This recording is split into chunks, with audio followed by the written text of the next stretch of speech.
Welcome to another episode of the Please Bet on Football Games podcast with the final episode of the off-season. I'm thrilled. I'm also Alex, your host, here with the on-air talent, Joe. Joe, how's it going today? I'm so damn excited we get to watch real NFL football in just about a week and a half because I am so sick of watching terrible third-string quarterbacks flounder and somehow succeed. Yeah, you love football more than I do because I do not watch preseason. I'll watch highlights or specific players or something, but I'm not watching games. I watched more preseason this year than I ever have before, despite being busier this year than I have ever been before. And it makes me excited because I think that I might still have my fastball. Every offseason, I wonder, I spent a lot of time doing this. I spent a lot of time doing that. I've gotten into that. Do I still love football? Do I still know football? Have I forgotten? And then preseason came around yet again, and I was like, oh no, I still got it. Malik Willis does suck. I was right. Yeah, he got traded for a 7th round pick today. Shout out to our boy Jimmy Conway on Twitter, my former stalker who's actually become kind of nice. I had a brag tweet saying, hey, remember when everybody in the mainstream media said that Malik Willis was a top 10 pick and I said he's like a 5th rounder and people made fun of me and I was right and then nobody apologized? And Jimmy corrected me. Malik Willis was not a consensus top 10 pick. He was a consensus 1st round pick. So I was still right-er, but not as dramatically. Although the number one most popular place that he was mocked to was the Lions at 2nd overall instead of Aiden Hutchinson. Yeah, I mean, the hype on him was crazy, especially around the combine and everything.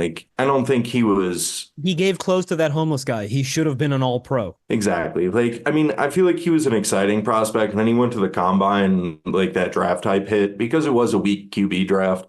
And so he got pushed up for that, but still, you thought that he didn't even really deserve to be drafted beyond anything as a complete flyer. So credit to you. Remember when guys like Ben Solak were saying that Desmond Ridder should also be a 1st round pick and probably a top 10 pick? And I said, nope, maybe a 3rd round pick. And he's currently bad as a 3rd stringer for the Cardinals. It's good. I still got the fast. I can reach back and throw 98 if I have to. Still got it. Well, let's see if we still got it this year. Yes. And talk about the last division we're going to cover in this offseason, the NFC East. The NFC least. I don't like it. They've really bounced back and forth between being a competent division and terrible. Well, a couple years ago, they were even considered excellent. Mm-hmm. And how quickly they fell back to being themselves. Seriously. Well, with that said, let's talk some football. All right. So it is our 8th edition of the off-season pre-season division previews. This is why Alex is the host and I'm not. Every single podcast, we get on this Zoom, and the first thing we do is Alex guesses the reverse order of win totals for the division and their win totals. And it's a fun game we play. And we realized today on the last preview, we should totally be including this on the pod. So, Alex, you've got Philly, Dallas, New York, and Washington. All right, the order I feel pretty confident about. And admittedly, I already know because I got it right before we started the pod and realized we should be doing this on the podcast. But Washington, Giants, Dallas, Philly. Yeah, but that's the easy part. Right. How many games will Washington win, according to season win totals? Now, again, this one we already did, but it's the last one we already did. I guess 5.5. I'll stay true to that, but we know it's 6.5. It is 6.5. Giants, I'm going to go 7.5, but I could see it being the same. It is 6.5, but juiced slightly less. Yeah, I was I feel like they could definitely be the same because nobody is excited about that offensive line or the quarterback. It's a lot of young guys. We'll get into it. But I figured, they've given a lot of bad teams 8.5, so they might get 7.5, but such is life. Brian Dable has had a below 500 record before, unlike Mike Tomlin, so they do not artificially inflate his win total by 3 wins. Fair. Dallas, I'm going to go 9.5. Ooh, let me check, actually. I think you're right. God damn, you're good. Yep. Hell yeah. And the final one, Philly. I'm going to go 10.5. Dude, you nailed it. Hell yeah. I was worried I was going to crumble under the pressure. I'll take it. All right. 2 out of 4. We played only a little off game. by 1 win. We got to talk about Washington first. Everybody cross yourself up, drink your communion wine. let's get into the slop. Washington. All right. This is going to be a fun one. And it would be extra fun if all of the people that hate you on Twitter actually listen to the podcast, because this has got to be one of your biggest draft fights in a while. Oh, definitely. But we'll talk about him last, at least about the offense. How are these pass catchers and skill position guys looking? Okay, if you rewind a year ago, or instead of rewinding, if you just go back and listen to this very same podcast from a year ago, we were talking about how we're kind of excited about Sam Howell's prospects in Washington because Terry McLaurin is sick. Jahan Dotson is a first-round pick in his second year, and there's some promise there. And hell, De'Ami Brown and Curtis Samuel are no scrubs at 3 and 4. Oh, the difference a year can make. Terry McLaurin, look, I've been a huge fan of Terry McLaurin since like his rookie year. Like I think I've been higher on him than most. Last year was bad. Well, for him, he was still a wide receiver 1, but for a guy that I often would put in the top 5, certainly the top 10, we're looking at more like top 20. His separation fell off a cliff, including and especially deep, which is where he used to thrive. His contested catchability really fell off as well, which, was something he was bad at early in his career and got really good at it through hard work. Maybe it's something he didn't maintain. So when Terry McLaurin goes from an A wide receiver to a B plus wide receiver, and Jahan Dotson has a real bad sophomore slump to the extent that he's not on the team anymore. Yeah, seriously. Curtis Samuel left, and I've never liked De'Ami Brown, including back at North Carolina. You have been lower on him than most. I thought he'd at least be a solid receiver. What does he do? He's a deep threat that's not very fast. I don't like it. So their starting 3 is going to be Terry McLaurin at the X, De'Ami Brown at the Y, and then friend of the podcast Alamade Zaccheaus is their starting slot and third receiver. I know what you might be a little ambitious to call Alamade Zaccheaus a friend of the podcast on account of we haven't met him or anything, but we do talk about him and make fun of him a lot as like the most mid that could ever exist. So when he's your starting wide receiver 3, not good. Not great. But hey, Terry McLaurin's still a good X. Not great, but good. And they probably have a good tight end they intend to feature prominently. Oh, no, it's the corpse of Zach Ertz. So I'm sure there's hope somewhere. I can't find it, especially when you factor in the fact that's disgusting sounding, especially when you take account of the fact that Cliff Kingsbury is the offensive coordinator. And what does Cliff do? Throw screens. Everything's a screen or a streak. And that's it. And if that's going to be the case, it's Terry McLaurin running streaks. He's good at that. But De'Ami Brown's not good after the catch, and Alamade Zaccheaus is not good after the catch, and Zach Ertz is not good after the catch, and who the hell is making yards after the catch? No one. So the receivers are mediocre at best, and if anything happens to Terry McLaurin, they're bad.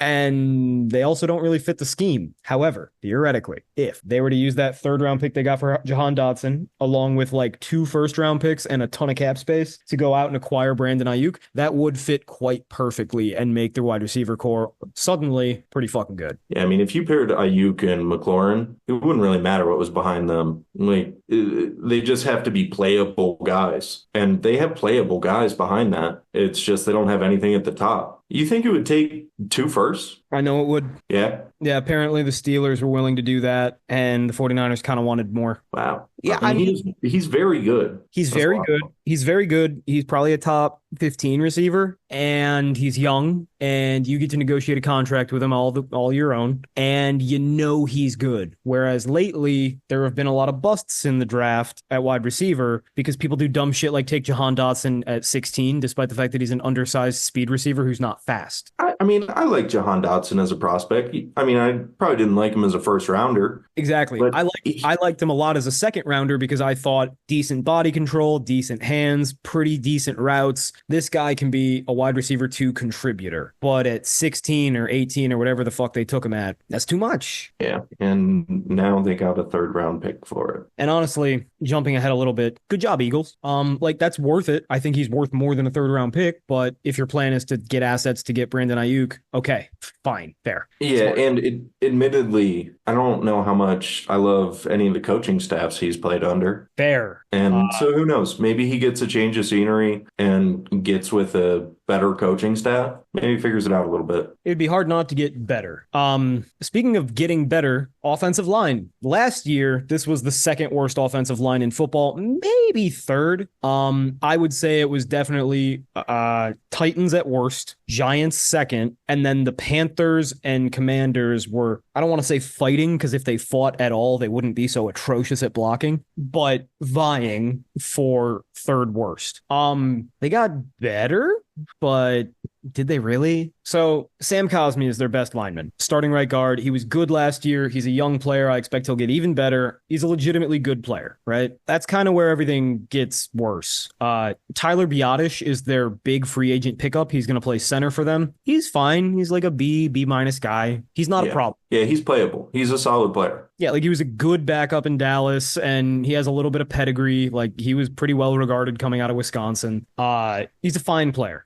So if there was a big gap between Sam Cosmi and Tyler Biotish, there's a chasm between Biotish and whoever the hell else you want to call their third best lineman. So right tackle is Andrew Wiley. You could argue he was the worst tackle in football last year, and it would be hard to think of an argument against it. Like he was atrocious. All they did last year in Washington was run three-step drops, quick passes, and he was still getting beat soundly. Sam Howell got sacked before he hit his back foot on three-step drops 24 times. That's insane. It should almost never happen. Yeah, that's really bad. It's hard to think, like, how quick do they typically get to the bottom of their three-step drop? In a second? Honestly, about a second and a half. I just like did a cadence in my head. It's about a second and a half. A three-step drop is hike, boop, boop, boop. There it is. And you bounce one time in the end. So it's boop, boop, boop, bounce. That is the entire duration of a three-step drop. And dudes are running through Andrew Wiley's fat ass into Sam Howell's fat ass in that time. That's nuts. That's no resistance. But hey, maybe it gets better. Let's go to left guard. Oh no. It's Andrew Wiley's old backup in Kansas City, Nick Allegretti, who's actually like a C to C plus player. He's a mediocre backup, but he's starting, and he might be your third best lineman. That's bad. Starting at left tackle is rookie Brandon Coleman, a third round pick. I did not originally grade him coming out because I didn't think that he was good enough for it to matter. He looked okay. My draft grade for him was C plus. This is a good backup. There's nothing remarkable about him, but he's also not a disaster. And that's kind of what you expect from a third round tackle. At best, this line is passable, but it probably isn't. And their one saving grace is just, again, Cliff Kingsbury wants to throw so many screens. I mean, I think it's better than it was last year, but that's not really saying very much. And it's still... So is a dead Rottweiler. Yeah, it's still a bad line. Yeah, it's a bad line. This is going to be Sam Cosmi is definitely the best player, and I like Sam Cosmi, but it's not like he's some stud player. He's a B plus guard. Right. With potential to be an A minus guard. And he's far and away your best player. Like that's it goes not good. It's Sam Cosmi at, like, let's say he improves and has the best season of his career. You have an A minus guard, you have a B minus center, and then you've got three shitters. Just absolute sieves. So hey, I'm sure there's a reason for optimism still, right? We're gonna find one. Brian Robinson doesn't have any bullets in his ass right now. It's a good start. That's the best thing I can say about this Washington offense right now. Their running back does not have bullet casings in his buttock. Austin Eckler might as well have bullet casings in his buttock because he can't run anymore. No, he had like one good year of like, oh, he's kind of quick. He's got good hands. And then, yeah, when you're small and you're slow and you're not powerful, I don't know what you're doing here. And I don't really like Brian Robinson at all. At all. He can't catch. He's not fast. He's not explosive. He's a poor man's Josh Jacobs. And if you listen to our NFC North podcast, you know exactly how we feel about him. He's just there. And he's polished because he's played running back a lot. College and high school, not NFL, obviously. So this offense fucking kind of sucks. We like Cliff Kingsbury more than most. I kind of really like him. Like, I think he's a good offensive play caller, an actively good one, but he's not working with much here. Yeah, I mean, we've talked about some bad offenses, but this is definitely up there with one of the worst because you have one very good player in Terry McLaurin. You have one, maybe two solid players in Sam Cosmi and Tyler Biotish. And I think that's generous. And then you have a bunch of guys that are realistically backups on a legitimate team that are Which all starting. which is what makes me think they're going to go get Ayuk, because Ayuk's already said he wants to play with Jaden Daniels. What people don't remember is that Brandon Ayuk and Jaden Daniels played together at ASU because Jaden Daniels is just that old. Ah, that's insane. Yeah, they were best friends at ASU because Jaden Daniels is 24. Yeah, let's talk about him. He's the last guy on this otherwise very bad offense. Well, you can drop that otherwise because I think Jaden Daniels is very bad. I know he audibled out of a screen and threw that lovely deep ball in his first game, maybe his second throw. His deep accuracy is pretty decent, but he doesn't really have arm talent. He can't process even a little bit. Literally, Ben Solak posted the stat, and I talk my shit on Solak, but it's pretty hard to fuck this up, and he did the diligence, which I respect the hell out of. According to his charting, Jaden Daniels scrambled on 40% of his dropbacks. Like Solak said, like this is by a dramatic margin the most run heavy distribution I've ever seen. The man doesn't get to his second read. He looks at his first read, and if one of his two all-world wide receivers weren't open, he just ran. He fumbles like crazy. His ball placement is terrible. He's dumb as rocks as a football player. I don't care about who he is as a person. I don't bet on if he's a nice or intelligent young man. And by young man, I mean man my fucking age. Literally, when I was his age, I graduated law school. Come on. I don't understand why anyone would be excited about Jaden Daniels other than he runs fast. He's also I try not to care about injuries, but he is 6'4", 180 pounds. That can't last. I think that at LSU, remember, he played 5 years of college football. 4 were bad. That's not good. So in his first 4 years with receivers like Brandon Ayuk, he was nothing on me.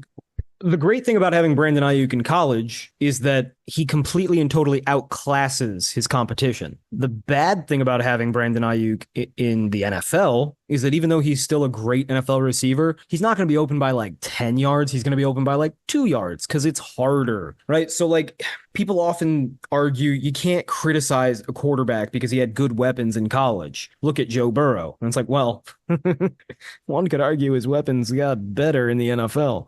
But the issue is just that winning with receivers who put your game on easy mode doesn't really have a lot to do with playing in the NFL because easy mode doesn't exist. Like even with peak Randy Moss in the NFL isn't dominating NFL corners the way Malik Neighbors is dominating the accountant who goes to Vanderbilt, right? Like the discrepancies are just bigger in college. And when Jaden Daniels, in his one successful year, had to rely on Brian Thomas, a physical freak, an NFL wide receiver 1 or 2 in his own right, as well as Malik Neighbors, who I believe will be an excellent wide receiver 1 in the NFL, and I don't remember his first name, but Lacey, who's an underclassman, who was their slot receiver, and he's going to be a first-round pick this year, and the best offensive line in the nation, including a freshman who will be a first-round pick, if not a top 5 pick, within 2 years, and he's got Brian Kelly, who's a really good coach. Yeah, he better fucking succeed. Also, he's 3 years older than the average player he's playing against. Like, every single thing was stacked in his direction, and he still wasn't actually very good. He put up big stats, but he wasn't actually good. So I'm really low on him. I see a lot of the same things in Jaden Daniels that I saw in Justin Fields, in that he's athletic, he's got the height, he's got the deep accuracy, but he can't see the game. Everything takes it. He doesn't recognize things at all. And you can't fix it. Like, you can't fix stupid any more than you can fix slow or weak armed. Like, ability to think quickly is a talent. You have it or you don't. Otherwise, nobody would get C's in high school. Yeah, I mean, I think that there's an avenue for him to have a somewhat productive year because I think they did make a very good OC hire if you want him to have as easy of a year given the roster. Because, yeah, the line's terrible, but Cliff helps mitigate that a lot because every ball is out in a second anyway. Yeah. And he doesn't have the strongest arm and he's not super consistent, but occasionally he does throw really nice deep balls. Yep. So you're in a very quick paced offense where he doesn't need to make a lot of reads. And if it's not there on the first read, run, go for it. It's what he did with Kyler. Yeah. So no, exactly. I feel like that he could still have an avenue to putting up solid production. I just don't think that now who knows with the ownership GM in Washington. But if they did theoretically put a more complete team around him, I still don't know. Like, he wouldn't be able to elevate that much beyond that. Like, he's going to be dependent on a scheme that is quick throws that don't require him reading the field and spread out fields so that he can run when things break down. Exactly. Yeah, no, I totally agree. Like, if you were going to pick one offensive coordinator in the NFL who could make this Jaden Daniels thing work, it's probably Cliff, just because the entire offense is predicated on don't think, throw this one-step drop to the wide receiver waiting for the ball in the screen game, or read option, run. And Jaden Daniels can do those things. Now, can he last? Can he hold on to the ball? No and no. But that is the best way to use him to the extent you have to. Spent a lot of time on a bad offense yet again. The defense is much more interesting. Yeah, I mean, they signed a ton of guys. Yeah. A lot of them are kind of like mid, but they're starting level guys. It's better than the fucking offense. Yeah, it is kind of curious to me that they threw all of their assets at fixing the defense and literally no assets at fixing the offense, despite drafting a quarterback. Like, that's just bad process. Adam Peters, though, I've never seen a fan base so obsessed with their new GM. I've never, like, probably more Washington fans on Twitter have Adam Peters profiles than do Jaden Daniels profiles, which is insane. Like, you see it everywhere. They love this guy, and I've never seen another team really wrap their arms around a GM so furiously before he's ever done anything. They're very convinced he's a genius, despite the fact that this is the guy who demanded the 49ers draft Trey Lance and trade up for him. They just chased big names. So let me read this defensive line to you. We have Jonathan Allen, who's a holdover, and Daron Payne, who's a holdover. Once upon a time, that was an A-plus defensive tackle pairing. Once upon a time, came and went. They're not old by any means, but they're Alabama old, as in Alabama players never have long careers for some reason. I wonder why that could be, Trent. Jonathan Allen was mediocre last year, and I'm hoping that it was a blip and he can still be himself because he was a game wrecker at his peak. And Daron Payne was never a game wrecker, but he was consistently good, and he wasn't last year. Fedarian Mathis never panned out the way I thought he would. Another Alabama guy who kind of just peaked in college. And they drafted Jerjon Johnny Newton from Illinois, who I really like, but you didn't need him because you just paid Jonathan Allen and Daron Payne a ton of money. So their defensive tackles are very deep and theoretically could be excellent, like excellent. 3 deep with like legit star defensive tackles. But in all likelihood, Johnny Newton's not going to be there right away because he's battling injury and he's a rookie. And in all likelihood, Jonathan Allen and Daron Payne are just on the downswing because they've been going at this for 7-8 years. They're 30, you know? Then on the outside, it gets kind of sad to look at. Instead of last year with Montez Sweat and Chase Young, ton of promise, they have Clelin Ferrell and Dorrance Armstrong. Why aren't you clapping? Aren't you excited about Clelin Ferrell and Dorrance Armstrong? Hey, don't forget about Dante Fowler. Yeah, so they just monopolized top 10 picks who never, ever should have been top 20 picks at defensive end. Dante Fowler isn't good at football, and Clelin Ferrell was drafted 4th overall for being a good leader on a team that won a lot of games. That's not a joke. That's not an assumption. That's not me teasing. That's a thing that John Gruden said. He said we drafted him because he was a leader on a team that won a lot of games and a national championship. That's a thing he said. And they said he was projected to be a 2nd or 3rd round pick, and he said, I don't care.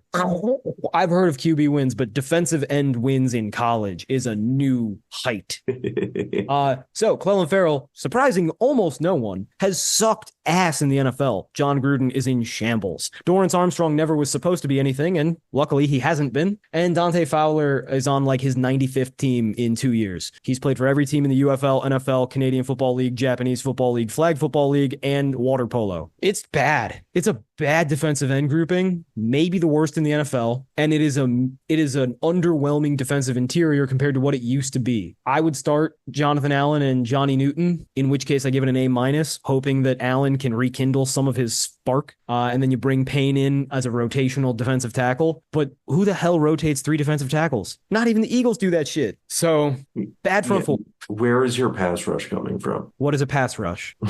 Like, I think they'll be decent in the run game. They'll be great in the run game. They have 5 defensive tackles. Last year, Clelin Ferrell played defensive tackle to try to get on the field, and he still couldn't. As a 4th overall pick defensive end, he couldn't generate pass rush as a defensive tackle. Yeah, Ah. it's a bad group. Adam Peters got paid about $7 million a year for this job that everybody wants. Moving to linebackers, I like Frankie Louvu. I do I too. do. Like, he's a B plus guy. He's fun. He's really fun, actually. He's got great instincts. He flies around. He's kind of what the Browns wanted Sione Takitaki to be. Bobby Wagner's dead.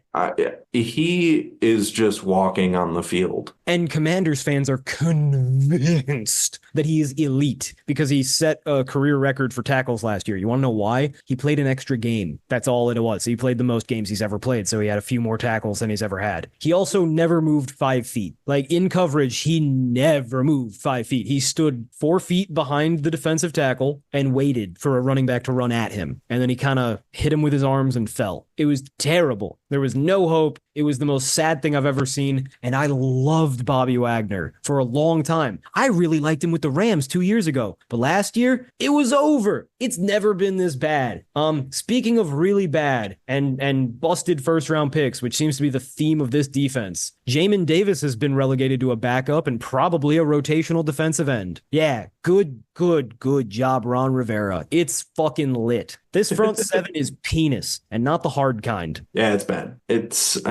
Jonathan Allen solid. You have your D tackles are good. Frankie Louvu is exciting, but then it's just a bunch of never have beens or have beens and never will be's. That's what it is. Well, the nightmare just keeps fucking going, Commanders fans, because not only do you have to call yourself Commanders fans, like bitches, but your secondary sucks too. Benjamin St. Juste is the worst corner I've ever scouted in my entire life, and he's gotten infinitely better. He's gotten infinitely better since he left Minnesota, but he was drafted because he's 6'4" and stands near where balls are thrown generally. I've never seen this man ever once cover a route that didn't go straight into his tits. I've never once seen him flip his hips. He sucks ass. He should be a defensive end. He should really be a defensive end. He runs about a 4.6. He is the worst mover I've ever seen in the secondary, and I watch Teez Tabor play for every team in the NFC North. He sucks ass. And he's probably your best outside corner because on the other side, you've got UDFA Michael Davis, who PFF fell in love with for 1 year because Brandon Staley refused to run anything other than prevent defense every snap. And they were like, wow, Michael Davis never gets beaten deep. No shit, bud. He's 30 yards off the line of scrimmage and the ball hasn't been snapped. Of course he doesn't get beat deep. He's gonna look like he has mediocre PFF stats. He's bad because guess what? He's also slow. What are they fucking thinking? If you run a slant, you're golden. They can't move sideways. The entire secondary is bewildered by lateral movement existing. It's not an option. They live in 2D, baby. Oh. Luckily, when these terrible corners get hurt or beaten, it will be Emmanuel Forbes stepping in, who they're actively trying to trade, and nobody will give up a 4th-round pick because he's 160 pounds. And he was terrible last year. He's 6'4", 160 pounds. But hey, you got to draft him instead of Christian Gonzalez because he had a bunch of tipped ball interceptions at Mississippi State. That's ball skills. That's instincts. It's definitely replicable and not at all a random bullshit occurrence. Every result matters, and the way that we get there is irrelevant. I'm a genius because I won the lottery, and that makes me as rich as an entrepreneur. But hey, you can't put everything on the corners. Sometimes you got to get beaten deep with the safeties too. So they have Quan Martin. Do you know who that is? Nope. Good, same page. And Jeremy Chin, who's a bad linebacker playing worse safety. It's fucking terrible. It doesn't get better. It won't ever fix itself. There's no hope at the end of this tunnel. Stuff yourself in the locker and cry yourself to sleep. I will say one thing. Mike Sainristil's a decent slot corner. Congrats. Their best players on the defense are at not great positions. It's nickel, defensive tackle, and weak side linebacker. No, it's nickel and nose tackle, but they have 3 nose tackles. Those are the 2 least important positions in my opinion, and that's all they have. Everything else is not only bad, but like, holy shit, I didn't know it could be this way. And Commanders fans are excited about the offseason Adam Peters had, bringing in the corpse of Bobby Wagner's corpse, Jeremy Chin, retaining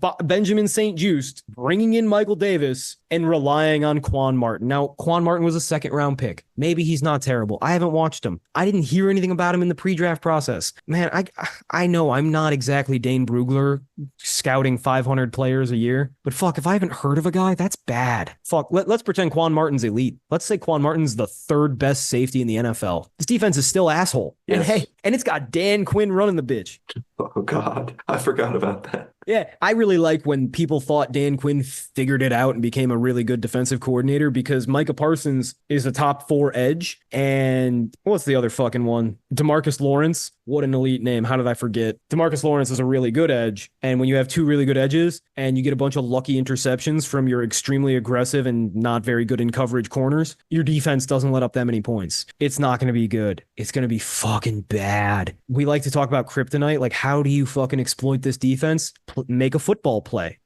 Snap the ball. Snap the ball. See what happens. Don't QB sneak directly into one of their 3 nose tackles, and you'll probably be okay. Also, is it not amazing that for the last 10 years, when talking about the Washington secondary, it's like, yeah, this is fucking putrid, but they do have a really good nickel corner, because it was Kendall Fuller for a lifetime, and now it will be Mike Sainristil. Although I think Sainristil is much worse than Kendall Fuller was. I think Sainristil is solid, but people talk about his incredible speed. He don't have incredible speed. He's got good speed. It's fine. People talk about how smart he is. I've seen this man get lost. So he's not the infallible genius that people thought he was, although every player who comes out of Michigan gets infinitely better because Jim Harbaugh doesn't coach football. He just runs halfback dive and base defense and says inspiring things. I fucking hate this roster. Wow. That was lovely. I didn't want to interrupt it all. I just wanted to let you entertain us. Look, one of 2 things is going to happen. I'm either going to be so right that I feel bad bragging to Commanders fans because they talked so much shit this summer, or it's going to work somehow and I'm going to have to eat a ton of crow, because either that means Jaden Daniels played really well and I never saw it coming, or several pieces around him were much better than I anticipated and I will be flummoxed and embarrassed, because the worst case scenario would be if Terry McLaurin breaks right back the fuck out like he never left, and he's a guy that I liked for a long time and gave up on, and now he's elite, and Cliff Kingsbury, a guy who I've thought is underrated for years, puts together a masterclass, and all of a sudden this is a decent to good offense, and then everybody says Jaden Daniels revolutionized and transcended, and I have to sit here and grit my teeth until they don't exist, and then I get big fake ones like Joe Burrow, and then I talk with a lisp and dye my hair blonde because I'm definitely very straight. Next team. Are we going under? Fuck yeah, we are, dude. I mean, this is fucking ridiculous. They're terrible. They're bad. They're so bad that I forgot to do this. Shout out to our boys at Sportfolio Bets. Deep Value Better. Deep Value Better. They put together their amalgamated rankings from lots of media sources and sports books and personalities and such. They have Washington at 28. So does FanDuel. I have them at 30th, both the algorithm and by hand. They fucking suck cock. 28th is too generous. They're not the 4th worst team. They're the 2nd worst team. 3rd. I suck. 3rd and 5th. Isn't that 3rd? I got too excited and I forgot to math. Sometimes I do that. That's why I'm a lawyer and not a scientist. Yeah. No, I mean, even when I guessed 5.5 for their win total, I think I told you, I figured it was more likely it would be 4.5 than 6.5. Figured it was close, but yeah, they got Jane Daniels and there's all that hype, but even if you think he's amazing, it's still such a bad roster. It's a tough spot, buddy. We saw what they did to Sam Howell last year. Yeah, not a lot of excitement. Well, let's move on. Yeah, Next step, we have the New York Giants. As we said earlier, they also have a projected win total of 6.5. I'm going to start off by saying I think this is a better number than 6.5 for Washington, and probably about where it should be. If only slightly. The media amalgamation and FanDuel both agree, 29. So just so slightly worse than Washington. By hand, I think they're 26. The algorithm seems to be having a lot of faith in Brian Daboll, has him 22nd. One thing we need to say first, before we get to the weaponry, Daboll is calling the plays again after a couple years of not. So they should have dope play calling, because I love what Daboll does. I do think that Daniel Jones is a particularly bad fit for exactly what Daboll does, but we'll get to that. Yeah, they got Malik Neighbors, Jalen Hyatt, and Wan'Dale Robinson. That is sick. And I haven't even talked about Darius Slayton, who's won a hashtag My Guys. Yeah, Yeah, after years of having nobody at receiver, they've retooled really well. Dude, Isaiah Hodgins was their wide receiver one a couple years ago before they discovered how good Darius Slayton was. And he's like barely on the roster now. And he didn't get worse. They just added around him. Like Malik Neighbors, excellent. Like Yeah, very good. he's what they thought OBJ was. He's so fast. He's a lot like, you know who he's a lot like? And people aren't going to like this comp, but I think it's a compliment. It's a lot like Jerry Jeudy, but without the drops. I love Malik Neighbors. Like Marvin Harrison Jr. is the best wide receiver prospect I've ever seen. He's like it's like a bear out there. Like, how do you kill a bear? What kills a bear? Nothing. You can shoot him and it doesn't matter. That's how Marvin Harrison plays football. Like, yeah, he might not be that fast, but actually he's still pretty fast and he's just so big that like, what do you fucking do? Malik Neighbors is the next step below that. He will be a top 10 receiver in short order. He will probably be a top 5 wide receiver at some point in his career. I love the guy. Jalen Hyatt is just badass speed. He's Hollywood Brown. He's just going to be open deep. And he's going to drop some balls. And that's okay because when he doesn't, it's going to be glorious. And he can actually run routes too. And then Wan'Dale Robinson's just quick as all hell, slippery as all hell, former quarterback at Kentucky, just so damn fast and explosive. And you saw what happened when Kentucky lost him. Will Levis had literally no one to throw to. By the way, Darius Slayton, I still think is a low-end starting caliber X. He's fast. He really understands how to throttle and, track a football deep. He's got inconsistent hands, but he's got all the physical traits and he actually understands the position. I also like Isaiah McKenzie out of the slot. If he could ever figure out how to play football, boy, is his athleticism enticing. I love these receivers, like a lot. Like, yeah, they don't have a superstar like an AJ Brown who makes you like stay up at night trying to figure out what you're going to do about him. But Neighbors will be there soon. Exactly. And everybody is dangerous. Like none of them are particularly well-rounded. Wan'Dale Robinson's small. Jalen Hyatt has drop problems and isn't an amazing route runner. Malik Neighbors is young. But all of them have a thing that's like, fuck, I don't know how you stop that. I don't know how you run with Jalen Hyatt. I don't know how you contain Wan'Dale Robinson once he gets the ball in his hands. I don't know how you prevent Malik Neighbors from going nuclear. You just have to hope that he's so green that he's not ready. So those are sick weapons. And then the tight ends do suck. Daniel Bellinger is not a starter, but he's a starter. Yeah, I mean, we've talked about a lot of offenses where they like are intentional about crafting versatile wide receiver rooms of you have a definite slot guy that's kind of like crafty in the intermediate. You have a deep speed threat. You have a bigger ball winner type. They didn't really do that. They just got like fast guys that do slightly different things. But honestly, I like that because I think if you get a bunch of really fast dudes, as we've seen with the Dolphins, someone's going to be fucking open and you can score 60 points. God forbid they got to put a linebacker on a slot receiver, which happens a lot. God forbid. God forbid they got to put a safety on a slot receiver. Bye-bye. And Dable is a deep shot kind of offensive brain. Like he's probably, Grubbs out in Seattle might give him a run for his money, but he hasn't done it yet in the NFL. Dable is probably, aside from him, the best deep shot manufacturing offensive coordinator. Like he likes to just fucking chuck it. He's the Bruce Arians of a new generation. And I love that because throwing the ball deep is how you win games and how you display talent. The weaponry is sick and dangerous. Like there's something that feels safe about slower wide receivers with good hands. Like there's something that feels stable about a Keenan Allen, before he got fat because he moved to Chicago and the food here is too goddamn good. I know it myself. There's something that feels safe about a Devontae Adams who's not that fast, but he's gonna trick you and then he's open and he's got reliable hands. But boy, is the fucking danger of extreme speed sexy. Just ask Henry Ruggs. No. Okay, fine. Ask any football player at Georgia who has a driver's license. And even some that don't. And even some that don't. Speed is fun. And if you've played Madden or NCAA 25, just give me the fast guys. Run forwards. It's real. It's a real thing. It's hard to throw it. It's hard to throw deep shots accurately, consistently. But it's an effective offensive strategy if you have the quarterbacking. Spoiler alert, the Giants fucking don't. We're going to skip the offensive line for a second. Daniel Jones's one biggest weakness, and he's got a few, is that his deep ball is just... To describe the kinds of things that remind me of Daniel Jones's deep ball would get me demonetized and removed from YouTube. They involve donkeys and feces. But he does throw a decent intermediate ball. Like, that's definitely the strength of his game. His pre-snap processing is not bad. He generally knows where to look first. And he's fast. So Daniel Jones is he's really easy to dunk on. He's a really boring guy. He's got the charisma of a tapeworm, but he's not helpless. Like there are things that he does that are not terrible. He's a serviceable, good backup. And we've seen a lot of teams with really smart offensive coordinators win a lot of games and score a lot of points with good backups. Some of them even make $50 million and live in Detroit, Jared. Some of them are about to get $60 million to live in San Francisco. You couldn't pay me that much to live there. Brock Purdy. But it's He different doesn't when live in San Francisco, though. He lives an hour and a half south of San Francisco. honestly, this is the one case in which I'd say, yeah, let me live 2 hours outside that fucking city. I'm a city boy through and through. I've lived in almost every big city in this country, but that's the one where it's like, no, give me a fucking nice, quiet valley in a cul-de-sac.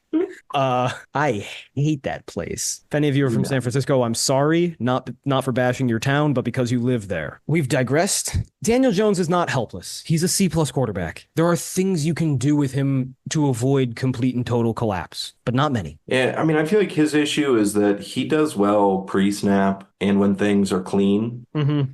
But I feel like he just panics. And it's why he's easy to dunk on too, is because he just does some incredibly stupid shit. He's kind of like if you took all the big plays out of Josh Allen's game. Yeah. Yeah. I don't know if he's had some of the insane negative plays that Allen has, but he's had some that are pretty damn close. But yeah, he's functional. There's a reason that he did get paid. Like, yeah, he got paid too much. Way too much. But he operated a system, a good system. And so he has an ability to, succeed if he has options. I just don't think that he's really had many options. And he's never going to be good. Yeah. But when they have this good of receivers, and if they continue to build that offense and Dable keeps calling plays, it could work. It's not worth it. And in the meantime, he's going to hold your offense back, but he's not going to tank it. Hey, you want to cry a little bit? Yeah, let's cry a little bit. The Giants offered 3 first-round picks and a roster player for Drake May, and the Patriots wanted to take it. But then the Minnesota Vikings offered more, including their left tackle, and the Patriots wanted to take it. And then Robert Kraft said, no, we have to draft Drake May. And so we didn't get to see Drake May in 2 of my very favorite offensive systems. Instead, we get to see him in the worst offensive system with the dumbest possible human as coach. I think we usually restrict our talks about intelligence to football. I think Gerard Mayo may be learning the English language because every single, I'm not joking, they've played 3 preseason games, and after each preseason game in the post-game press conference, he says a thing,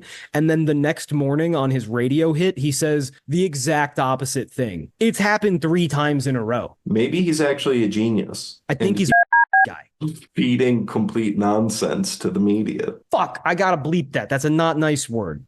I got too loose. There you go, slurring again. Okay, speaking of slurs, this offensive line is about as offensive. I actually like Jermaine Illuminor. I have for a really long time.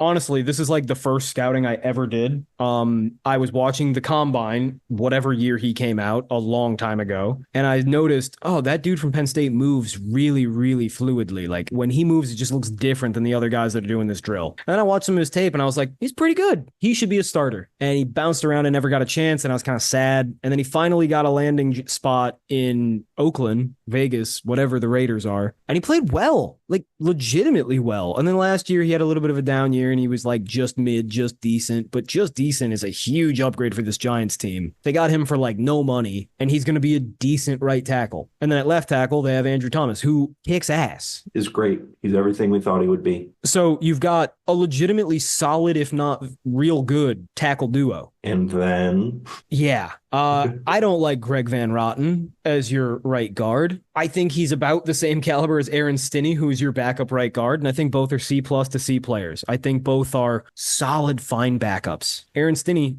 Super Bowl champion. Remember that Super Bowl when Patrick Mahomes had no help because his offensive line was terrible? Aaron Stinney was starting for Tom Brady on the offensive line. Yikes.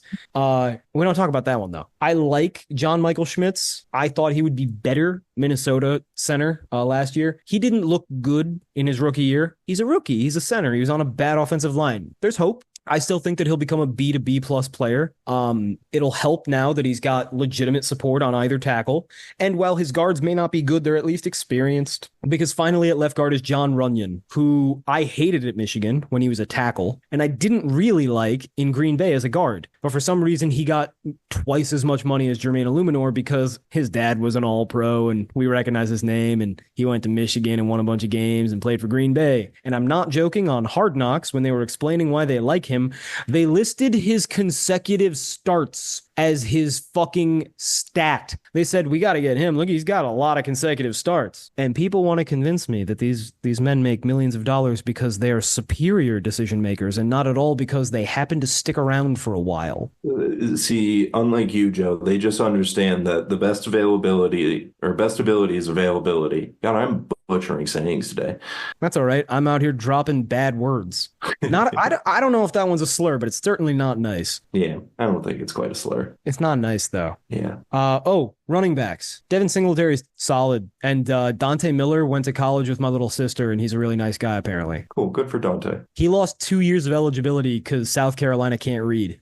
He went to Lumbia for his first 3 years, and Lumbia didn't play during the COVID year because it's Lumbia. Right. And so he transferred to South Carolina as a grad transfer, and they fucked up and played him in each of their first 6 games, and then they realized he had, because the Ivy League did everything wrong with COVID and sports, they didn't grant their players an extra year of eligibility to play. They only granted them an extra year of eligibility to be in college sports. So they said, you're allowed to be in college sports for 5 years now, but you're only allowed to play 4 of them. So they thought he had 2 years of eligibility when he transferred to SoCar, and they played him in each of the first 6 games, at which point the NCAA was like, no, he's out of eligibility. This is it. South Carolina tried to appeal, failed, but they, out of good faith, redshirted him the rest of the year. So in his senior and final year in college, he played parts of 6 games where he averaged like 5 yards a carry. He's a really fast dude, but they were trying to save him for the next year and they couldn't. So then because of this debacle, he was appealing it to the NCAA, and the NCAA didn't get back to them until after the sign-up period ended for the draft. So he couldn't even enter the draft. He had to sit on his ass in South Carolina for a year preparing for the combine, which he wasn't invited to because he hadn't played football in 2 years. That's crazy. Fucking insane. And this is a really good dude with an Ivy League degree who's smart, runs a 4.3 and averaged 5 yards a carry. Come on. I'm rooting for Dante Miller. I am too. I hope he makes the roster. Back in New York where they can read. Yeah, but they can't clean up garbage. Overall, this offense has a lot to be excited about. We haven't talked about Evan Neal. I think they'll trade him. And if I'm a lot of teams, I go after him just because, I don't know. He's such a good athlete. There's gotta be something there. Yeah, and you're probably not going to have to give up a ton for him. No, I give up a 4th or a 5th. Yeah. I'm not giving up a top 100 pick, but anything after that, yeah, sure. Let's see what he's got. Get him with a Bill Callahan. It'll work. We've seen it. So yeah, the Giants offense, things to be excited about, not a ton of them. To the defense? To the defense. The defense kind of showcases Joe Shane's failure. And we saw a lot of it in Hard Knocks, which I thought was awesome, by the way. Just the amount of access we got. I don't know how much of it was staged versus real, but assuming that it was even close to real, the process that goes into how these guys are making decisions is insane to me. There's just such cursory, casual analysis that leads them to make these game-wrecking moves. Like, for instance, their defensive line. It does suck, but they've invested heavily in it. Dexter Lawrence is an awesome defensive tackle, and they signed Boogie Basham to a mediocre deal. They drafted Kayvon Thibodeau really high. They drafted Azeez Ojulari pretty high, and yet they moved heaven and earth and tied up a ton of cap space to get Brian Burns. And Brian Burns is good, but he's kind of a one-dimensional player. He can't do anything against the run. He is purely a finesse pass rusher. Mm-hmm. And now they have nothing else, and they have no assets to get anything else. And they did it because Brian Burns has lots of sacks. That was their analysis. And just from a team building standpoint, let's assume Kayvon Thibodeau is as good as they want to think, because he had 10 sacks last year or whatever, and he's a high pick. And let's assume Dexter Lawrence continues to be excellent, and let's assume Brian Burns is who they think they are. So they have 2 excellent edges and a really good defensive tackle. Why are you moving heaven and earth for a second really good edge when you have no secondary? It just doesn't make any sense. So like on a more holistic, let's just look at the defensive line. It's gonna end up being in base defense. Brian Burns, Kayvon Thibodeau. It's a decent to good edge combo. B plus. Yeah. Yeah. And then your defensive tackle is going to be Nacho Roches, who's like a B minus player. He's fine. And Dexter Lawrence, who's sick. A player. That's a really, really good defensive line. I would say that's a very good line base. Yeah, it's like an A minus line. You got like Kayvon Thibodeau is very overrated. Almost all of his sacks were cleanup duty, but he's still a great athlete who's going to continue to develop as long as he continues to care about football at all, which is a legitimate question. Sure. But then behind it, you've got Bobby Okereke. He's slow as fuck, and he's like 30. You got Micah McFadden. He's not a starting linebacker. He's not close. God, no. And that's it. Like, that's the extent of your linebackers. Everything else behind that is not really a linebacker. And then your corners. Cordale Flott. Are you fucking kidding me, buddy? Drew Phillips. Fucking who? And Deonte Banks, who I really like. Yeah. But he's a second-year corner, and he's your only corner. They also have Isaiah Simmons. I don't know how they intend to use him this year, but last year they used him like a linebacker, and he was actually really good in coverage, but that was all he could do. They have him listed as a cornerback right now. I think that's wrong. You shouldn't do that. Yeah, I hope they're not using him as a nickel. That's how Arizona tried to use him, but Arizona's addicted to drafting linebackers high and then using them incredibly wrong. Yep. Hassan Reddick, Zaven Collins, Isaiah Simmons, all drafted top 10, all used the most wrong. At safety, they're all broken up because they lost Xavier McKinney's mediocre box safety ass, and they replaced him with Jason Pinnock. No. And Dane Belton. No. And they're starting them over Tyler Nubin. Why? So it's bad. Secondary is really bad. Linebackers are okay if Isaiah Simmons plays, bad if not. And they think they're good. They're going to play a lot of man. They're going to get fucked. How do you play man with no secondary? So you got a team with a bad defense that is overrated in their only strength, and then an offense with excellent weaponry and nothing else. Yeah, because if you think about like how games are going to go and how you win games, theoretically you have a good offense that should be able to score quickly and is going to be better in the pass game than the run game, probably. Yeah. So that sets you up, in theory, you should play like, all right, you're going to be ahead in games because you're going to score quickly and throw the ball. Yeah. And then on defense, so then when you're ahead in games, the other team has to throw the ball more. Mm-hmm. So the pass rush side, I think they've done a good job of, but they don't have anyone that can cover. So say they're, scoring points, and they score 21 points in the first half, and then the other team starts throwing. And yeah, you might be able to get pressure and you might get some sacks, but also they're going to be able to throw against anyone. Like Banks, I like Banks. I think he'll be good. He was an exciting prospect last year. I thought they did well to get him. But still, he's a young corner, and beyond him is a bunch of fucking nothing. Yep. So I feel like it's just like kind of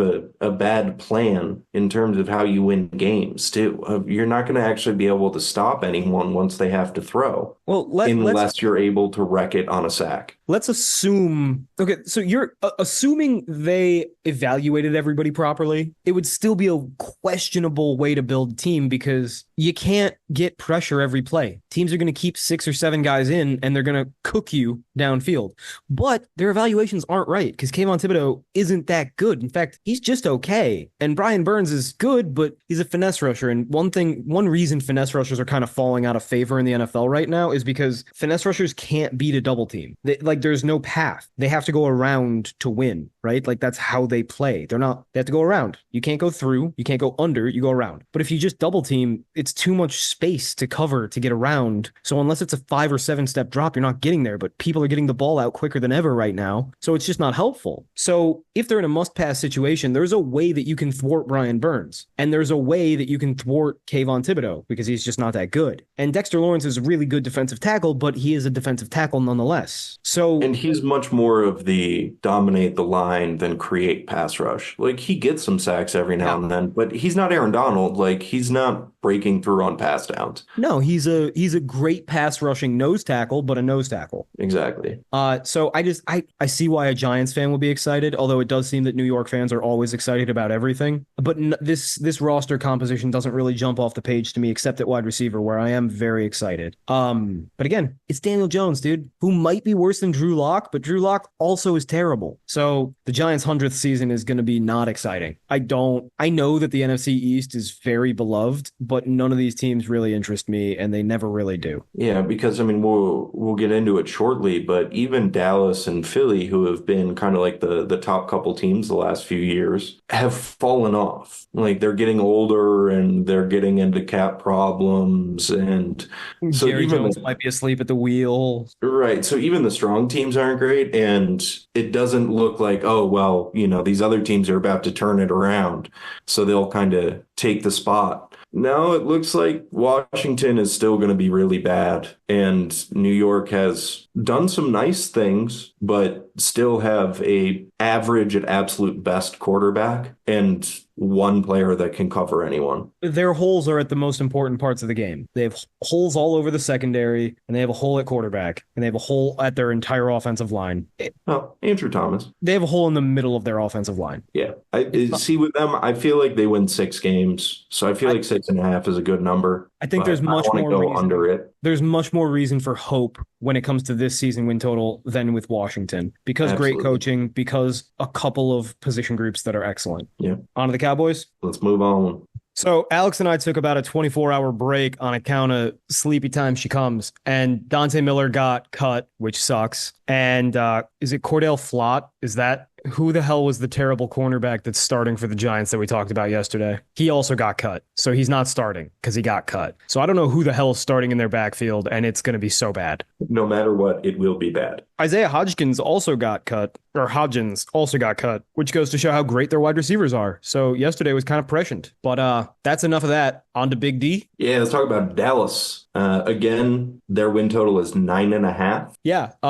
Sportfolio Bets has them at 10. FanDuel has them at 10. My manual rankings have them at 19, and my algorithm has them at 15. I saw a very fun tweet that resonated really, really powerfully with me yesterday, which was somebody's, I think like Ian Rappaport tweeted about Dalvin Cook joining the Cowboys and was like, it's always interesting in Dallas. And somebody said, I've literally never been interested in any of the signings Dallas has ever made in this era. And I couldn't agree more. They are the most boring team. Nothing about them inspires me. And I don't think that they are very good. But they do have names and brand recognition. I mean, they still have some very good players. They do, but they drafted. But they just feel so mid. I know they're better than mid, but they still feel so mid. Are they? Let's discuss. So, wide receivers. They re-signed CeeDee Lamb, so that's nice. He's really good. He is. And last year he proved that he can be more than just a slot. Like he can be a true X, and like you would have assumed he could be a true X because he's 6'3" and really strong. But some people had doubts because he never really did it. He can do it. A receiver. Yep. Wide receiver 2 is Brandon Cooks, which is a significant drop off. He's like a B guy at this point, maybe. When healthy, which is increasingly rare. And then their third receiver is Jalen Tolbert, who we're talking B- C+ caliber guy. Nothing to write home about. So wide receivers, kind of a one-horse show. Yeah, it's like their top guy is very good, but they don't have much behind him. Exactly. And like... And we just talked about Washington like that? Yeah, it's basically the same receiving core as Washington, except instead of De'Ami Brown, who's a bad deep threat, you have Brandon Cooks, who's an okay deep threat. At tight end, you have Jake Ferguson, who's actually pretty good. The Cowboys seem to be addicted to taking Big Ten or Midwestern tight end prospects and turning them into pretty decent tight ends. Because they have they just traded Peyton Hendershot yesterday, but they have at least 2 solid tight ends in Schoonmaker and Ferguson. But neither of them, again, are like needle movers. They're just solid.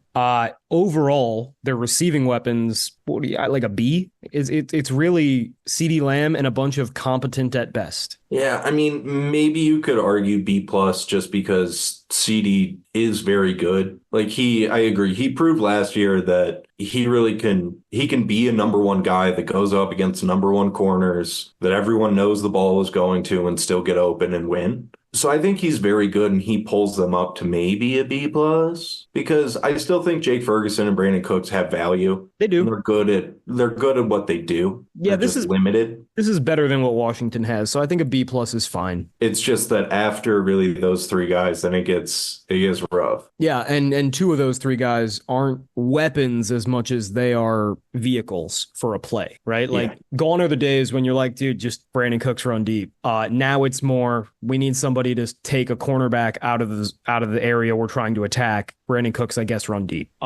Remember that decade when the Cowboys offensive line was just fucking nails? That Yeah. decade ended. That decade is over. Tyron Smith is gone. Zach Martin is still there, but that's kind of it. Terrence Steele is a C plus to B minus tackle. Tyler Guyton, rookie out of Oklahoma. I don't like his game. He's really tall, but he's slow, and he's not very strong, and he blows assignments. I think he kind of sucks. I think he can become a good tackle, but I think it's going to be fucking rough for a little while here. So I think their tackles are bad. I think it's C plus tackles. Zach Martin is still an A player, probably not an A plus player anymore. And Tyler Smith is like an A minus player. Who the fuck is Brock Hoffman, and why is he their starting center? I have no idea. I guess if you want to look for reasons to be excited, he did beat Cooper Beebe or Beebe. I don't know. I've watched him play a lot. I've read his name a lot. I haven't heard his name said a lot. Regardless, this Hoffman fellow did beat Beebe out for the starting center job, and therefore there are like some reasons to be excited about him, right? Like he can't be that bad. He beat out the third round pick rookie center who's supposed to be pretty good. On the other hand, he's Brock Hoffman. I think that it's possible that this offensive line could be okay because they do have two really good guards, but their tackles are going to be, shall we say, replacement level, and their center looks like replacement level would be a nice thing. So at best, I'm looking at B minus right here. Yeah, it's again a little similar to Washington. It's better than Washington, but they've got Great guard, great guard. not good tackles. Yeah, not good tackles. Who the hell And is that? then No, it's Biotish. just, yeah. But then you have Tyler Smith, Yeah. who's kind of the Biotish comp, even though Tyler Smith's better and he's younger. I think But- that what we're realizing is that the Cowboys are the evolved form of the Redskins or the Commanders. Yeah, they really are. They're like just that, like 1 year of development further. Yeah. Maybe two. And then, well, the big difference would be at quarterback. Ezekiel Elliott. He shouldn't be starting for anybody right now, but Huh. neither should Rico Dowdle or Royce Freeman or Deuce Vaughn. Actually, Deuce Vaughn, I might make my starting running back on this team. And Dalvin Cook. Oh, sometimes time gets away from you. Also, the Cowboys did release Royce Freeman today. Oh, no.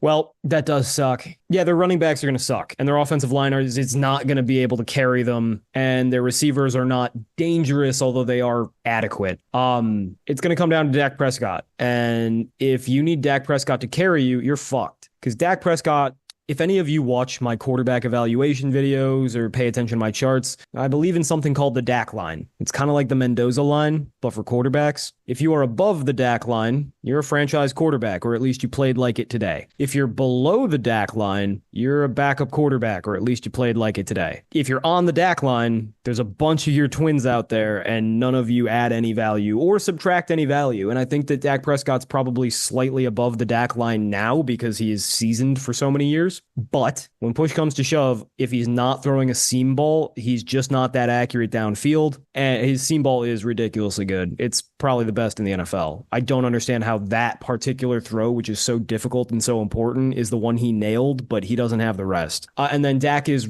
really pretty smart pre-snap, but then post-snap, Dak makes terrible decisions. So in a year like last year or even 2 years ago, when the NFL is like having a down year and there's just not that much competition, the Cowboys were a good near contending team simply by way of being solid. The NFL's gotten a little better lately. We have an influx of good young quarterbacks and smart young head coaches, and suddenly the Cowboys are in exactly the same spot where they're solid, and that doesn't make them good anymore. Does that make sense? Yeah, it's like they haven't really improved. If anything, they've kind of regressed. Yeah. While the league has gone from bad to mediocre. Well, here's a perfect example. I'm the same height now that I was in 8th grade, and I was real tall in 8th grade. I'm not real tall anymore. Yeah, exactly. Everybody caught up. On to defense. So it's worth noting that they lost Dan Quinn, who went to Washington. I'm curious that we keep on finding comparisons between Washington and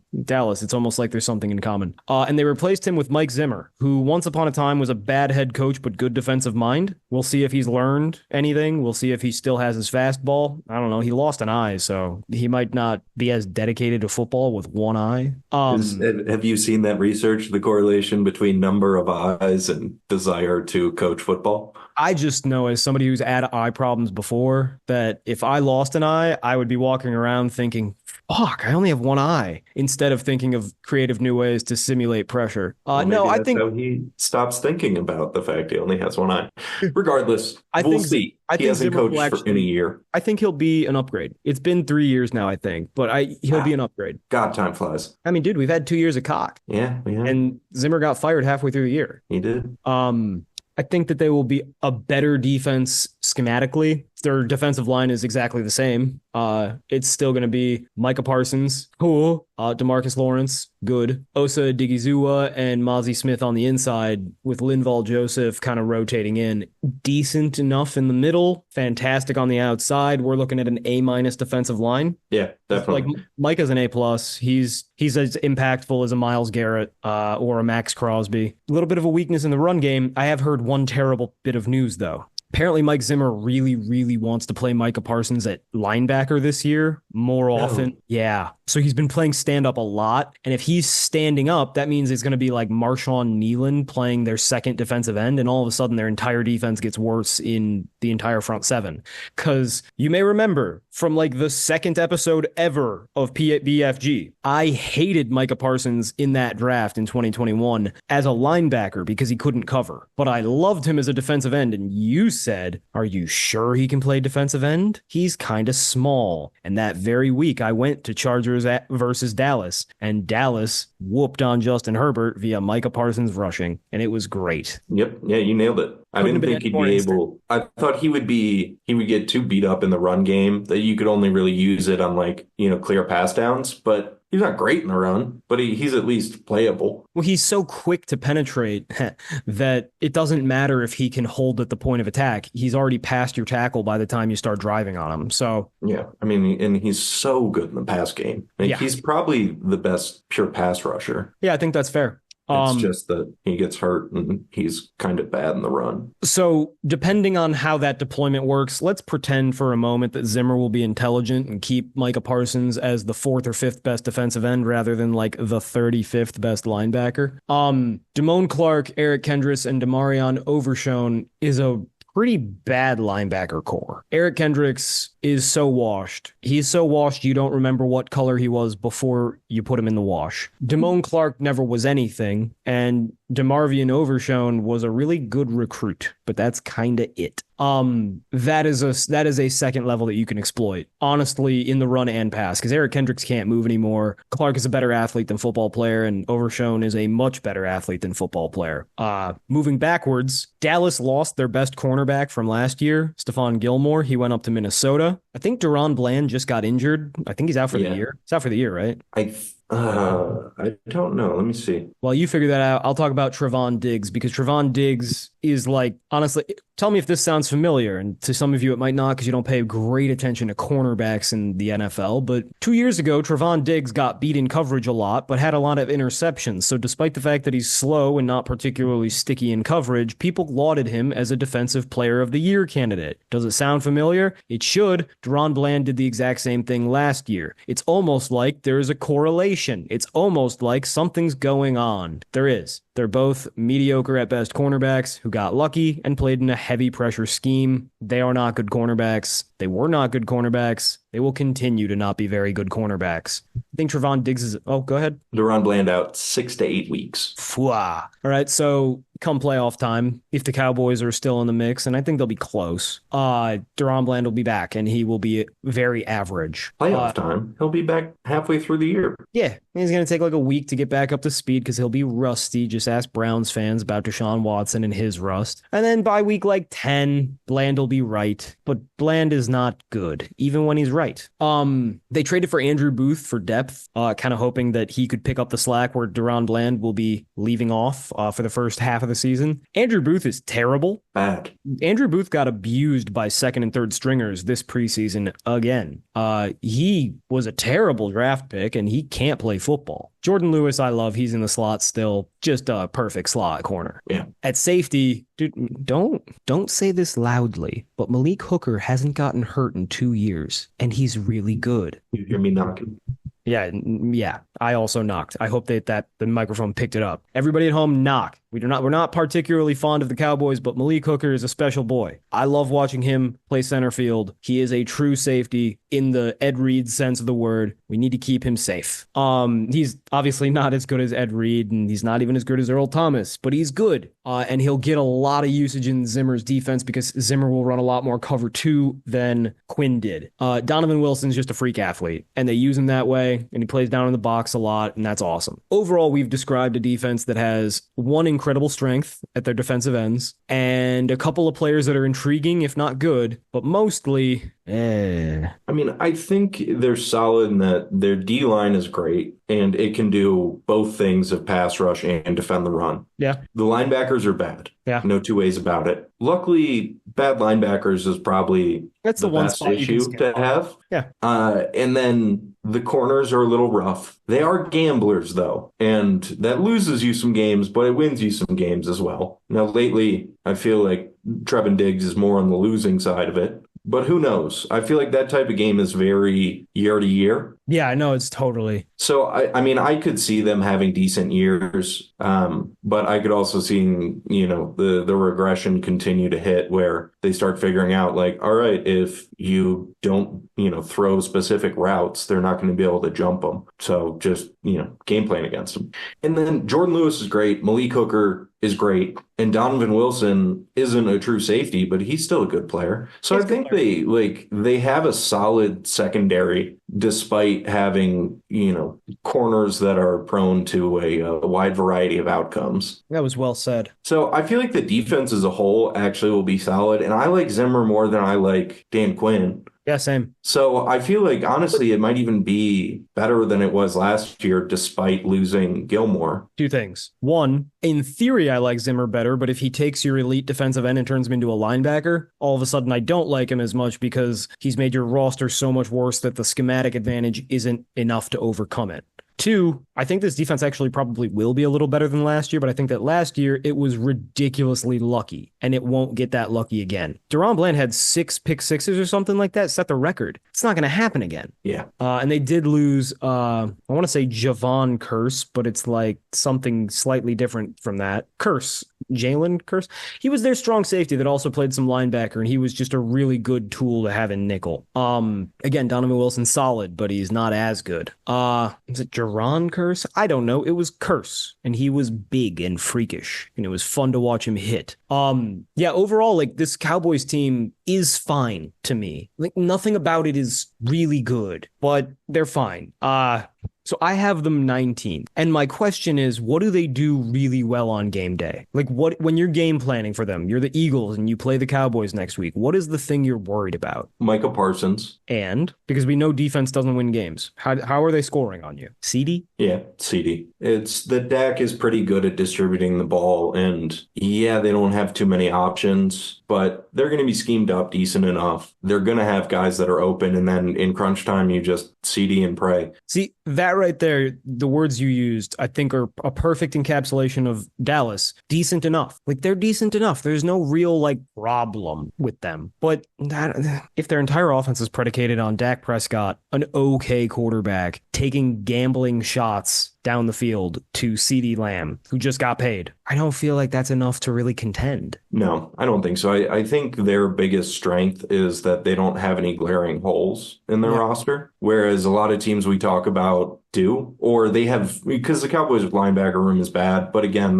you can kind of get away with having bad linebackers. Same with their running backs. Yeah, but what the fuck does running back matter either? Exactly. If your line is good, you're going to be able to run. But is their line good? I think it's solid. I don't think it's great. I think it's solid. It might be worse. I think it might be bad. There is a chance, there is a non-zero chance that Zach Martin takes a small step back and becomes a B to B plus guy, and then Tyler Guyton sucks, Terrence Steele sucks, Brock Hoffman sucks, and all of a sudden this line is below average. Yeah. I mean, and if that happens, then I think your outlook on this team changes a lot. I mean, I think that they would be like a bottom 12 team if that were the case. Yeah, I'd agree with that. But I don't, how likely do you think that is? 40%. I don't think it's more likely than not, but I think that it's about as likely as anything. Yeah, I won't fight you too much on that. I'd probably say it's more like 30%, just because as much shit as he gets, McCarthy's still solid. Like, he's a good offensive coach. Yeah.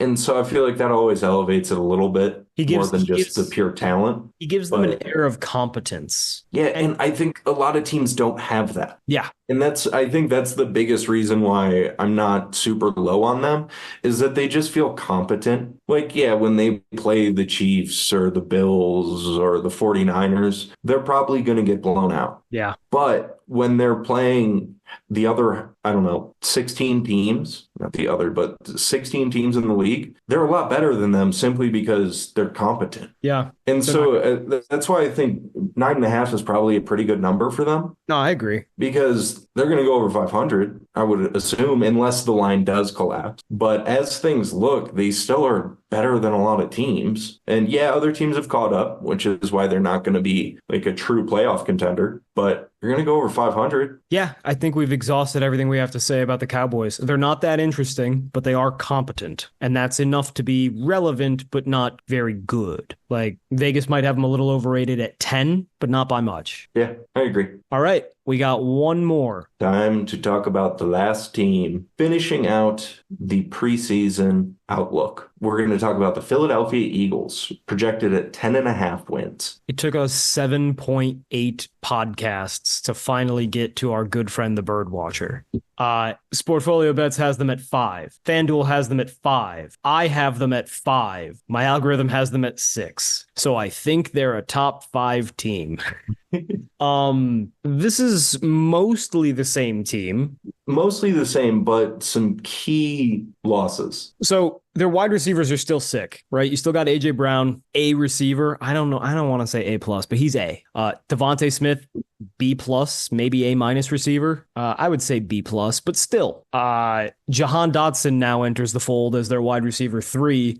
They got him for a third round pick. That's a little bit nuts. I think Jahan Dotson is a limited and overrated player, but I think that the slot is where he belongs, and he will finally get to do that.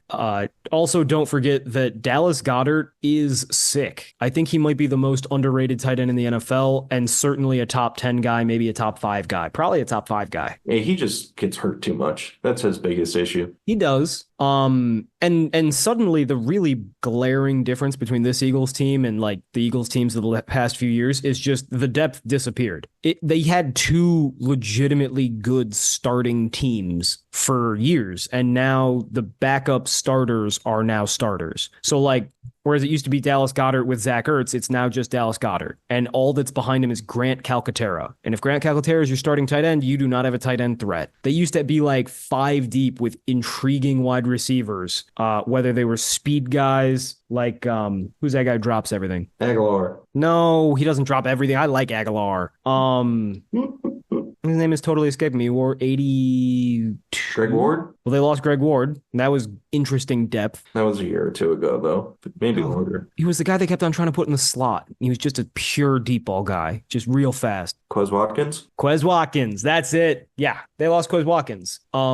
They've lost all of their little flyer players that they would stash in their wide receiver depth chart. Now their only backups are Britton Covey, who I feel like has played for a billion years now, and Johnny Wilson, who's super tall and can't play football. The offensive line is where the depth really disappeared, because whereas you used to have Cam Jurgens as the best backup center in the world, now he's a questionable starting center. Not questionable, he's good. It's just we haven't seen him do it much yet.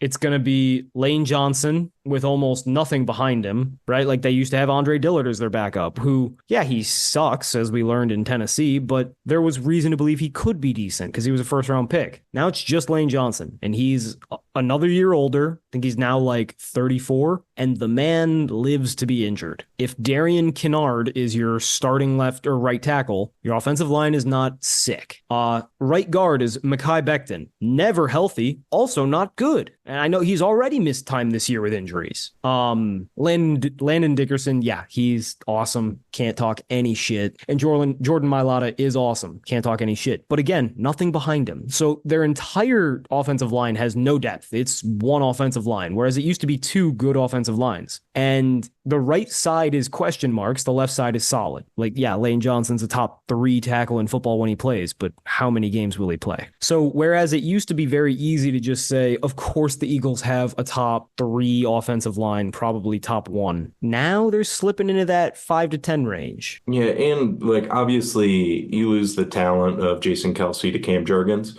but he was a big leader on that offense that has been there for 10 plus years, that ran that offensive line and really was a key part in their offense and just diagnosing stuff and organizing everything more than a normal center does. So I think that's going to affect them as well. Yeah, you lose the talent, but you also lose that kind of cliched coach on the field player. I'm really glad that you brought that up because, like, you know, I am almost always a naysayer, one that you should let know when it comes to, you know, the intangibles off the field. But with Jason Kelce, the intangibles were on the field, right? Like he was the one who called out all the protections. He's the one who organized the offensive line. Usually that's a quarterback's job. Jalen Hurts isn't very good at it. So now this year he's going to have to do it for the first time in a much more complicated offense than he's used to running because Kellen Moore has taken over as offensive coordinator and he is much less quarterback friendly than Shane Steichen is. And last year, Brian Johnson tried to run Shane Steichen's offense and he wasn't very good at it, but at least Hurts was running plays that he was familiar with and that were easy to run for him. Kellen Moore is much more traditional,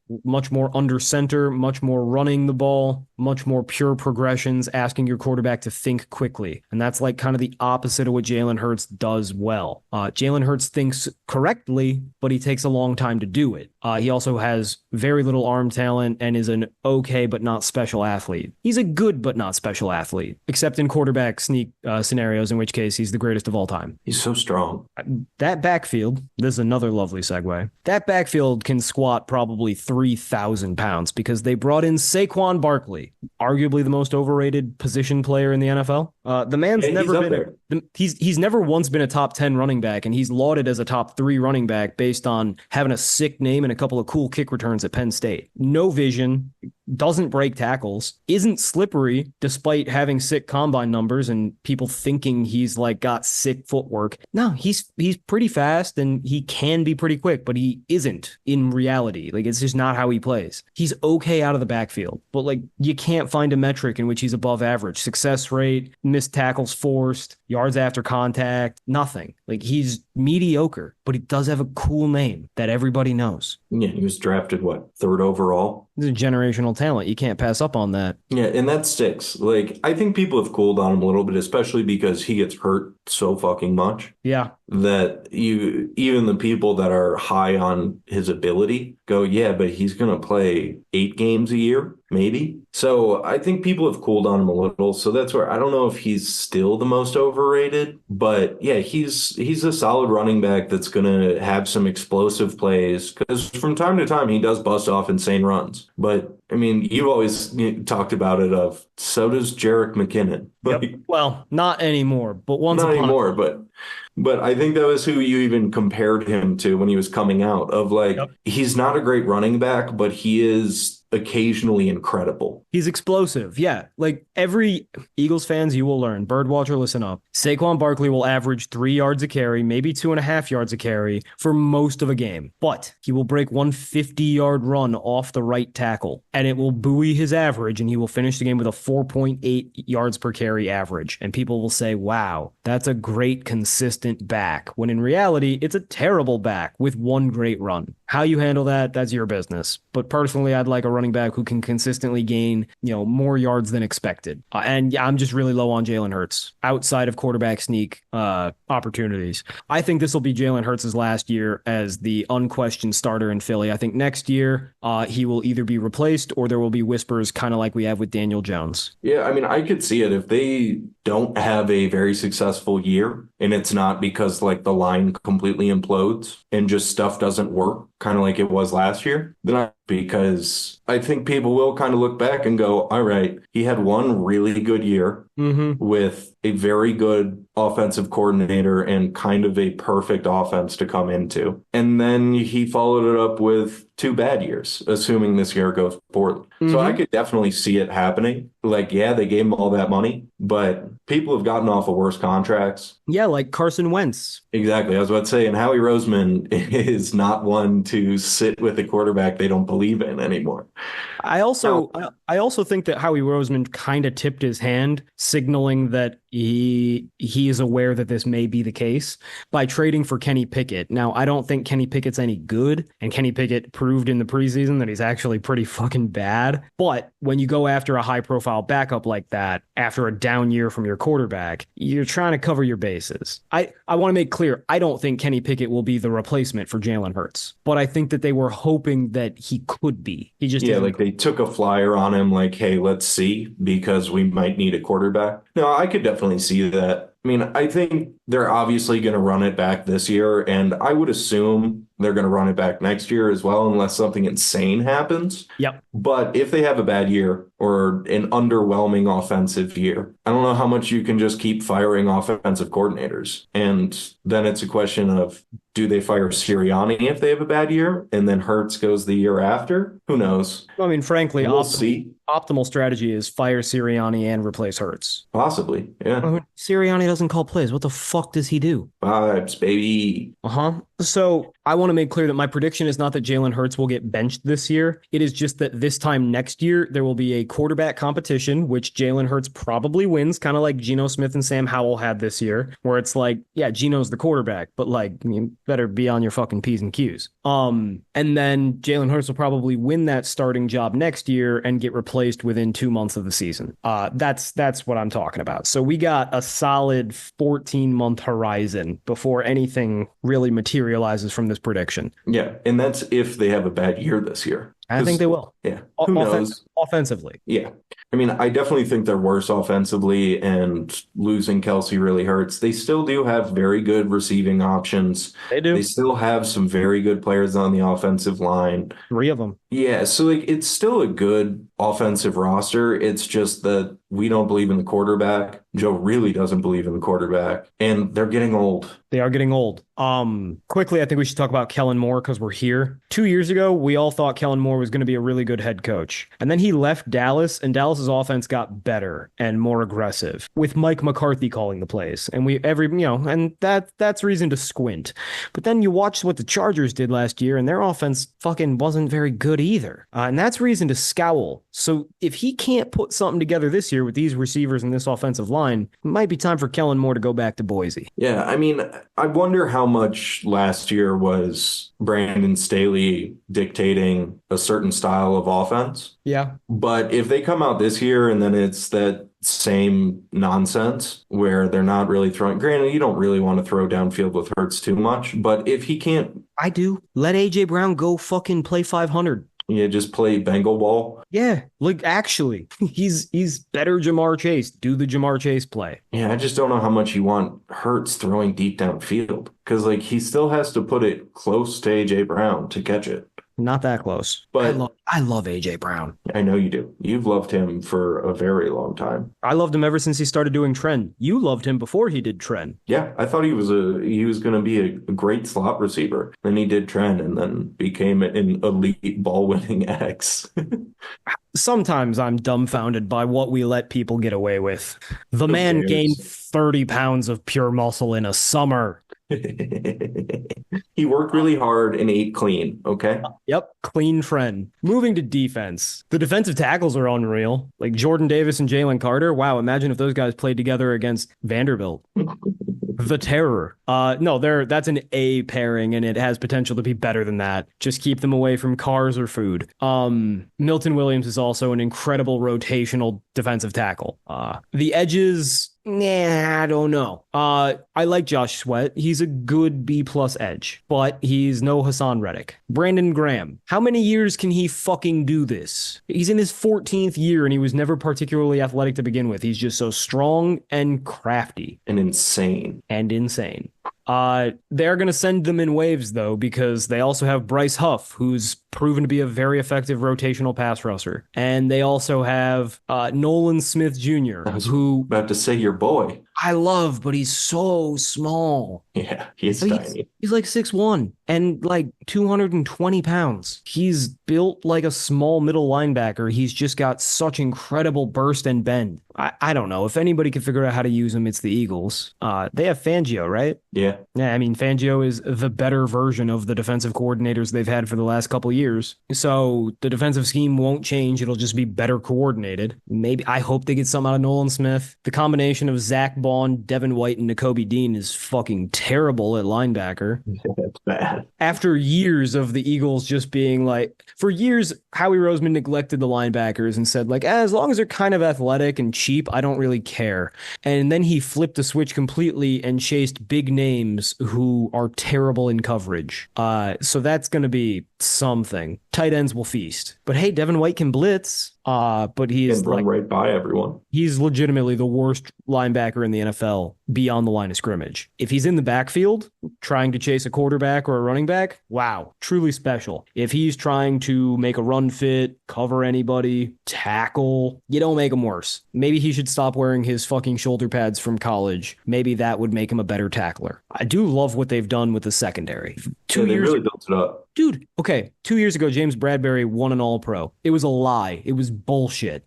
The Eagles saw through that. They didn't get high on their own supply. It would have been really easy for a lot of teams to say, Darius Slay and James Bradberry are All-Pros and All-Stars, and we should build around them because they are sick. But if you watch them play, you'd know that that was not really the case. And last year, James Bradberry fell off a cliff, and Darius Slay stepped ever closer to that cliff. But listen to the fucking guys they have coming up who are young. These are all under 25. Quinyon Mitchell, my second-rated corner in this draft class. Cooper DeJean, my third-rated corner in this draft class. Keely Ringo, a very, very good cover 4, cover 3 corner. That's exactly what the Eagles run. Avonte Maddox is still something in the slot. I don't know exactly how they're going to deploy all these guys either, but hell, I come out here with Cooper DeJean and Quinyon Mitchell on the outside. No, I come out here with Keely Ringo and Quinyon Mitchell on the outside, throw Cooper DeJean in the slot, make Darius Slay play some free safety and occasionally match up on an X, and I eat. Unfortunately, their safeties are absolute fucking dog shit. Reed Blankenship and CJ Gardner-Johnson both suck fucking dick